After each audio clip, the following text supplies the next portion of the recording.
0, Manchester United 2. And you know what? You got to say, job done. Michael Carrick was up against it. He was thrown into the deep end. And it was one of those games that we can all admit we couldn't expect miracles from, because, you know, how can we? The same set of coaching staff after Ollie. Couldn't expect miracles from in terms of performance. But it was all about the result. And you know what? We got the result. We got the performance we probably thought would happen, which was carbon copy of what's been happening to us. But it was about something bigger than that today. It was about just getting a win or a positive result, a draw, by any means, and didn't really care how it came. But I have to say, there were some pluses. I mean, yes, we all know the performance wasn't great. And I have to start with David De Gea, to be fair. He's part of the pluses. David De Gea this season has been absolutely fantastic. There's been some games, yes, maybe a couple of goals at his near post, but by and large, he has saved our asses time and time again.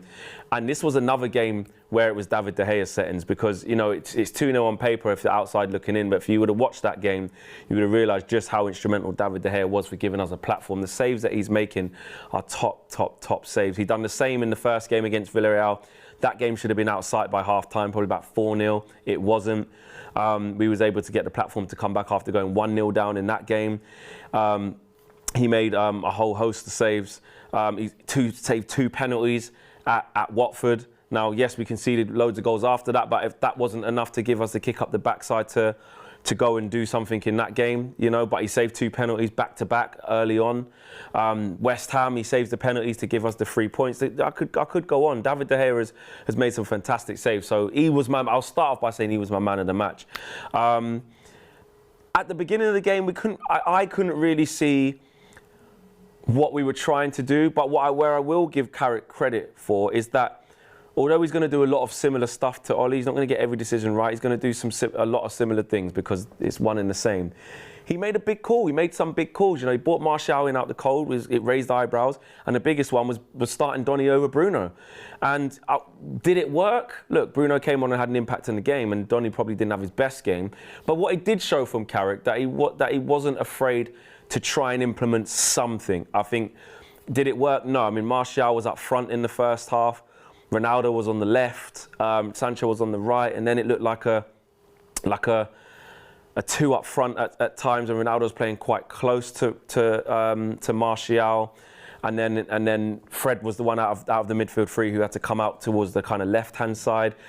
We were getting easily passed round. You know, McTominay and Fred weren't good today. A lot of the common things, but I almost feel like I don't really need to go into that. I don't really need to state those things and why those players need different this and different that. We know that, and I just feel like today's a day to kind of say, do you know what? Let's kind of celebrate some of the positives. It's been a really, really tough few days, emotional few days. We all kind of agreed that Ollie should have gone, and obviously the club did, and he did. We've got Carrick in the deep end, then we've all had our kind of like, our emotions kind of boiling over, saying, Jesus, it's terrible that they're now still there, the same coaches that were with Ollie. What's really going to change? And you kind of fear the worst for this type of game. Away to Villarreal with Unai Emery, with a very well-organised team. And yeah, look, we don't score the goal that Ronaldo scores unless, you know,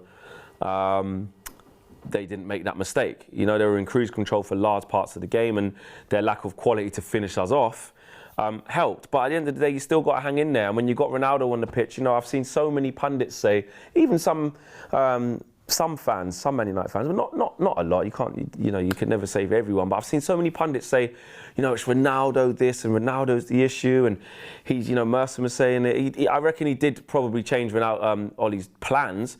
But it's a blessing to have Ronaldo. It's not a problem to have Ronaldo. His goals have single-handedly kept us in the Champions League and got us out the group stage, you know. And, you know, if another player's in that position who gets presented with a chance like Ronaldo, there's a high chance they might fluff their lines. Ronaldo's knack for scoring goals is not by accident, especially the easy ones, you know what I mean? So he does what Ronaldo does. But that's been kind of reminiscent of how we've been playing all season with Ronaldo. He's doing his job, smash and grab settings. We need a little bit of luck along the way, and then we finally do it. Jadon Sancho, that's the next positive I want to talk about. I know Saeed was saying he's arrived. A lot of people on social media saying, thank God, you know, this is it. 72 million Dortmund Sancho is now here at Manchester United. And you're getting little elements of that. You can't get carried away. It's one game, but, you know, that coupled with how we played in the second half against Watford, he's given himself a platform to slowly build. Do you know what I'm saying? Against Watford, his crosses from the right, and in the second half when he was linking up with Donny and being more advanced on the ball, happy to take it from outside to in and make things happen and be a willing crosser of the ball to provide for Ronaldo, was good against Watford. In this game today, loads of players didn't hit it off, especially for the first 70, 75 minutes. But he's still willing to take the ball. He's still willing to make things happen. You know, Bruno comes on and gives him an assist for a first shot that he gets with his left foot. He probably should score that one as well. And the second one, he thought, you know what, forget this, I'm just putting my foot through it. And it was so good to see him growing in confidence. And you could see Carrick at the end of the game sort of say to him, you know what, well done, kid. And I think he's starting to start to nail down that right-hand side. You know, there's Mason there ready to come in. Obviously, he's out with COVID right now. Hopefully, he's got a speedy recovery. But it's a chance for Sancho to just get a little bit of confidence, a little bit of form, and start growing into it. He's been in absolute chaos at Man United since he's come here. You know, some positive chaos in terms of Ronaldo instantly coming after he's come, and obviously all the negative chaos. But I think somewhere in between it, he's been trying to find his feet. And we've seen little glimpses, little passages of play where it's just the final ball missing or the final decision, and other passages of play where he's just not confident. And now we're starting to see those things disappear from his game in the kind of game and a half that we've seen from him over the last 2 games. So delighted for him.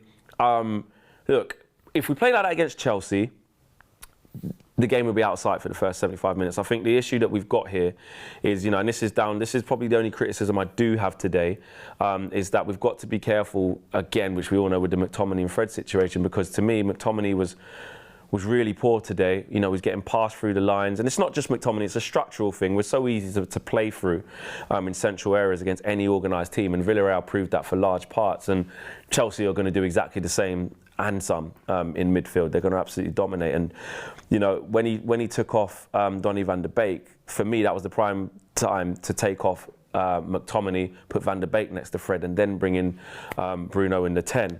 And he didn't do that. McTominay, it's almost like that McTominay and Fred is really embedded in Michael Carrick, which it's no surprise, I suppose. You know, he's been instrumental in helping pick that partnership with Carrick, with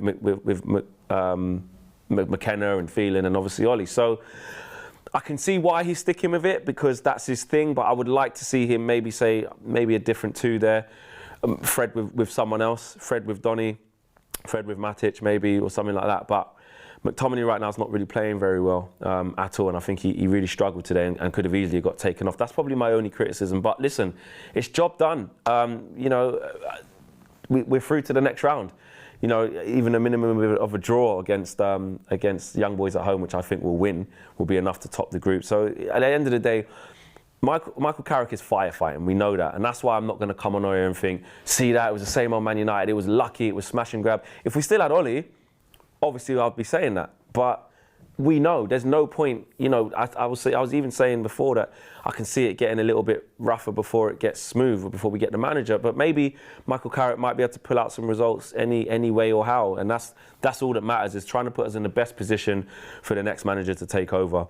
And 3 points today to get out the group stages was a big plus. You know what I mean? Which whoever comes after Michael Carrick needs to know that we've got Champions League football, and that's what Michael Carrick's just done with that result. Although the performance wasn't great, the performances aren't going to be great. I'm not expecting them to be great. Do I worry about Chelsea on Sunday? Yes, of course, because like I said, play like that for 75 minutes against Chelsea, you probably get undone. So there's a lot to work on, but he's got a little bit more time to do so. My man of the match has to be David De Gea, like I said, because without him, we just don't have the platform to go and win the game and capitalise on any mistakes, because they would have been out of sight. And a big honorary mention to Sancho. I think it's fantastic that he's got his goal. He's announced himself. No more 007, 0 assists, 0 goals, whatever, seven appearances or wherever it is. That can stop, and I'm so happy to see him probably build from here. Smash a like on the video, guys. Subscribe if you are new. We've got a lot of content coming up in the build-up to the Chelsea game as well, and we'll see you there on Sunday. Peace.